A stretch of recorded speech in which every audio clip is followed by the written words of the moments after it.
রামায়ণের অন্যতম গুরুত্বপূর্ণ চরিত্র সীতার জন্মদিন 5ই মে।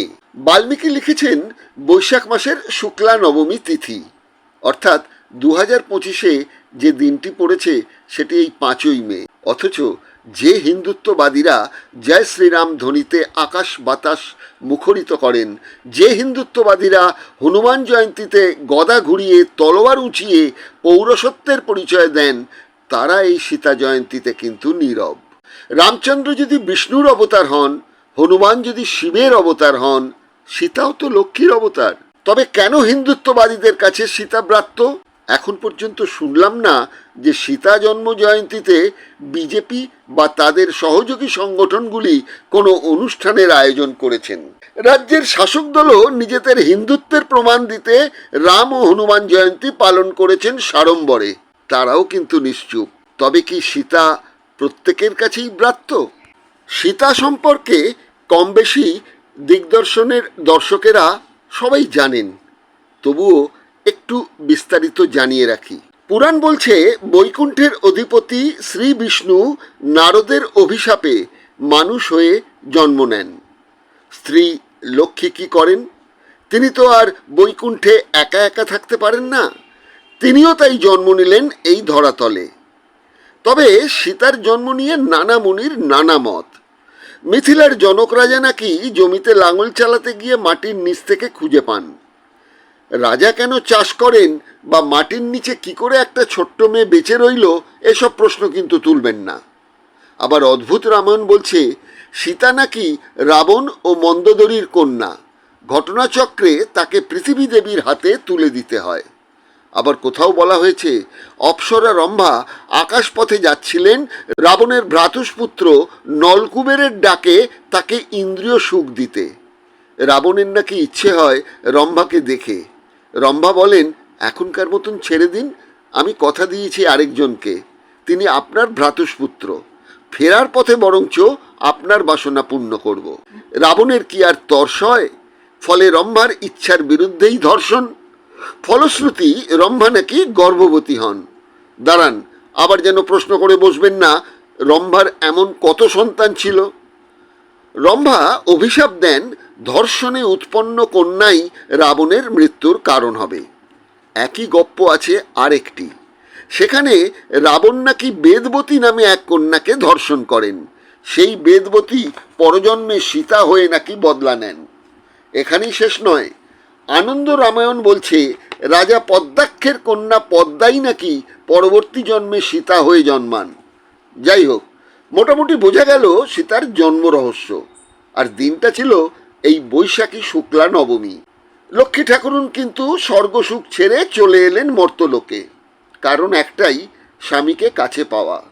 হরধনু ভঙ্গ করে রাম সীতার মিলন তো হলো, কিন্তু তারপর বিয়ের পর 12টা বছর সীতা রাজসিক সুখ পান। বাল্মীকি রামায়ণ বলছে বিয়ের সময় রামের বয়স ছিল 13 আর সীতার 6, যদিও এই বয়স নিয়ে কিছু গোলমালও আছে।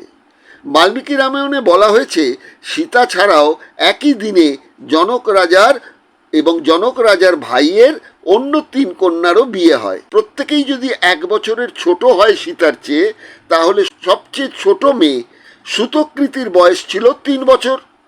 সেক্ষেত্রে সীতার বয়স হতে হয় 6।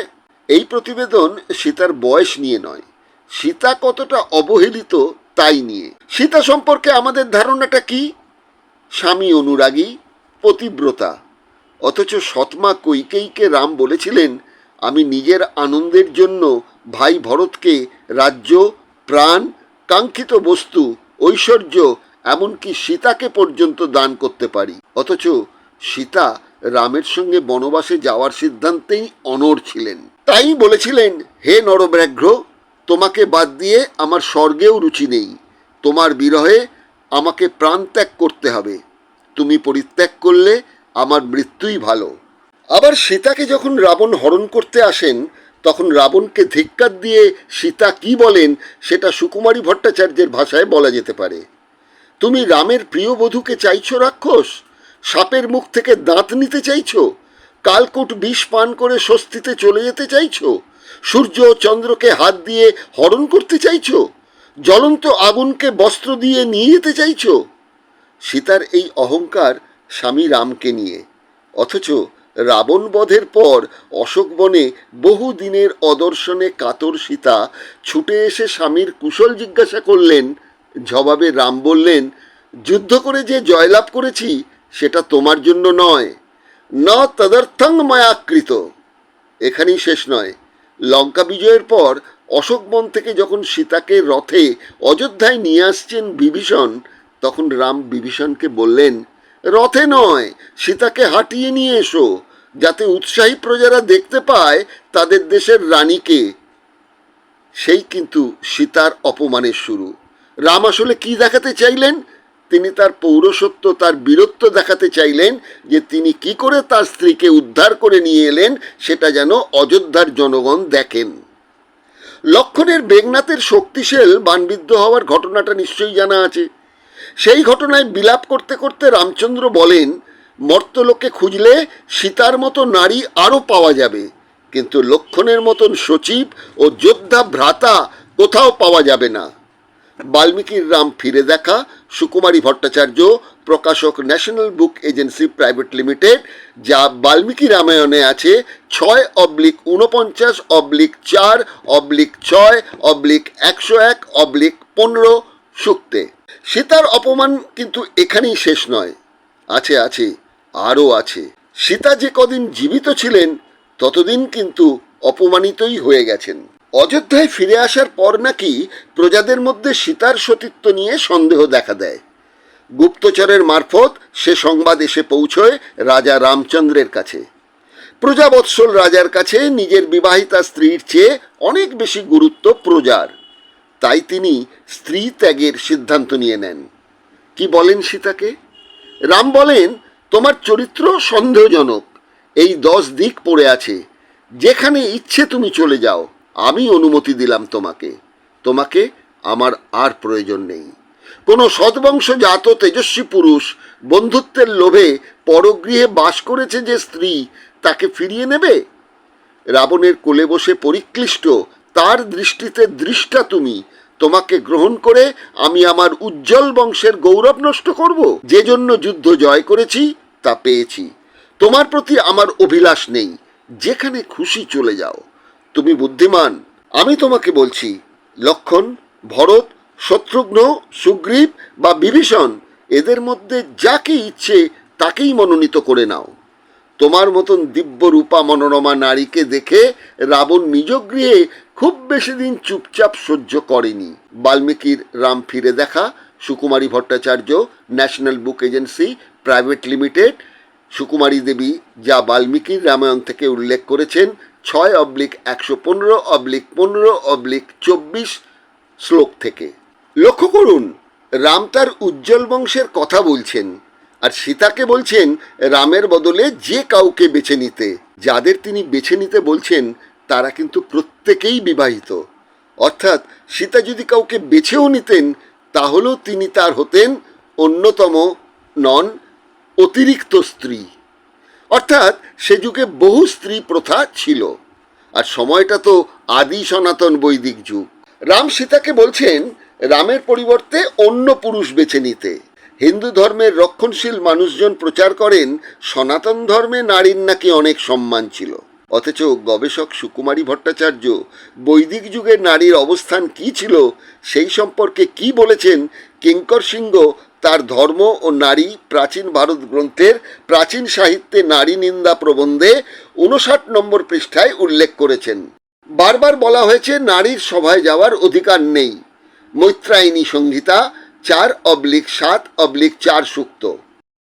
কোনো শিক্ষা পাবার, ধন অর্জন বা স্বাধীনভাবে ভোগ করবার, এমনকি নিজের দেহটিকেও অবাঞ্ছিত সম্ভোগ থেকে রক্ষা করার অধিকার তার নেই। মৈত্রায়নী সংহিতা 3/6/3/4/4/7/4/10/11। তৈত্তরীয় সংহিতা 6/5/8/2। তাহলে বৈদিক ভারত কি চোখে দেখত নারীকে? নারী অসুচি, স্বভাবত পাপিষ্ঠা ও অবঙ্গলের হেতু। সে যুগে নারীর ছিল দুটি সংজ্ঞা, সে পুত্রের জননী ও ভোগ্যবস্তু। এরকম ভুরি ভুরি উদাহরণ বৈদিক সাহিত্য ও হিন্দু ধর্মীয় শাস্ত্রে আছে। প্রশ্ন, রামের এই অপমান কি সীতা মুখ বুজে সহ্য করে গেছেন? পুরাণ গবেষক নৃসিংহপ্রসাদ ভাদুরী তার বাল্মীকির রাম ও রামায়ণ গ্রন্থে লিখেছেন, সীতা এত অপমান সহ্য করতে পারেননি। রামকে বলেছেন, অসভ্য ছোট লোকেরা অসভ্য মেয়েদের সঙ্গে যেমন করে কথা বলে তুমি সেই রকম করে কথা বলছো। প্রাকৃত মিও সীতা। লক্ষ্মণকে বললেন চিতা প্রস্তুত করার জন্য। চিতা তৈরি হতে সীতা বললেন, ভগবান আদিত্য, বায়ু, চন্দ্র, দিন, সন্ধ্যা, রাত্রি, পৃথিবী সহ সব দেবতারা, আপনাদের জানাই আমি যদি সত্যিই চরিত্রবতী হই তাহলে আমাকে রক্ষা করুন। অনেকেই জানেন রামায়ণে আরেক ব্রাত্য মহিলা ছিল শান্তা, রামের দিদি। জন্মের পর তাকে কৌশল্যা তার বোনকে দত্তক দিয়ে দেন, কারণ সেই উত্তর রাম ভক্তদের জন্য তোলা থাক। শুধু এটুকু জানি, রামের ক্ষেত্রজ পিতা ঋষি ঋষ্যশৃঙ্গ বিয়ে করেন রামের দিদি শান্তাকে। তাহলে রামের সঙ্গে এই ঋষির সম্পর্ক কি দাঁড়ালো? সিনেমার ভাষায় কি বলা যায়, বাবা কেন জামাইবাবু? বারবার অপমানিত সীতা অগ্নি পরীক্ষা দিতে রাজি হননি। বসুন্ধরাকে আহ্বান করে পাতালে চলে যান সীতা। ট্র্যাজিক পরিণতি কিন্তু লক্ষ্মণ এবং রামচন্দ্রেরও হয়। দুজনেই আত্মহত্যা করেছিলেন সরজু নদীতে ডুবে।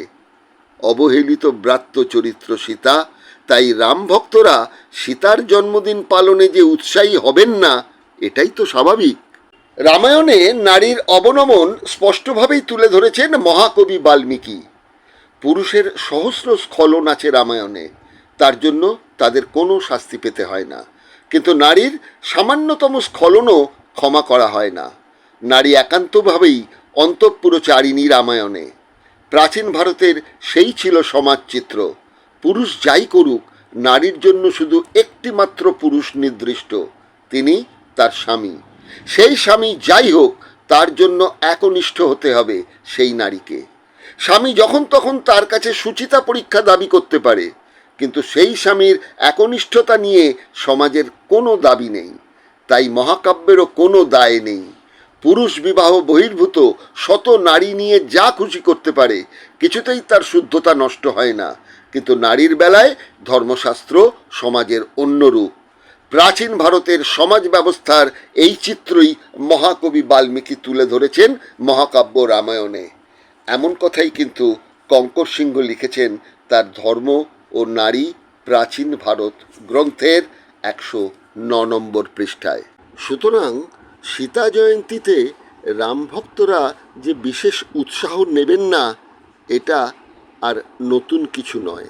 এই পর্বটি যদি ভালো লাগে তাহলে লাইক দেবেন, অন্যকে শেয়ার করবেন এবং অবশ্যই সাবস্ক্রাইব করবেন। দিগদর্শন, 10-এর পাশে, দেশের সাথে।